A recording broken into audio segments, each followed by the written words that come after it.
गणतंत्र को जनतांकर जनतांक द्वारा एवं जनतांक पई शासन व्यवस्था भावे परिभाषित करा जाइछि। एहार मूल लक्ष्य हेउछि जनकल्याण, जेउथिरे जनसाधारणक सुख एवं समृद्धि समाहित।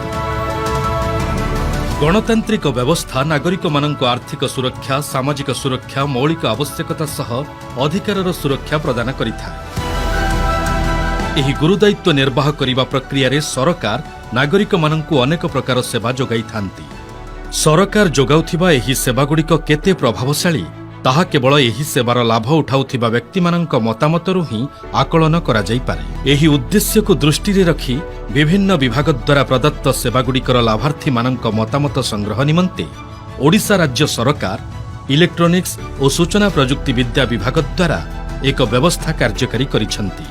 लोकसेवारे स्वच्छता एवं उत्तरदायित्व को उन्नत करिबा, तथ्य आधारित शासन व्यवस्था माध्यमरे भविष्यत योजना प्रस्तुत करिबा सह सरकारी संस्था एवं हिताधिकारींक मध्यरे उत्तम संपर्क स्थापन हेउछि सरकारंक एही पदक्षेपर मूल उद्देश्य।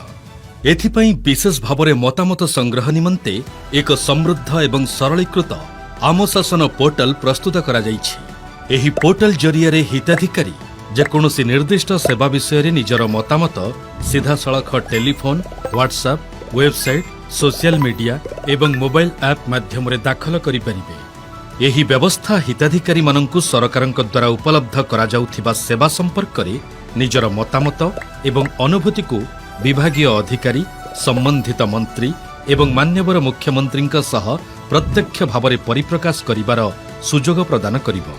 तत्सहित विशेष भावरे एक मोबाइल ऐप प्रस्तुत करा जाइछि, जहा द्वारा विभागीय मंत्री एवं अधिकारी क्षेत्र परिदर्शन समय रे मतामत संग्रह करिपारिबे।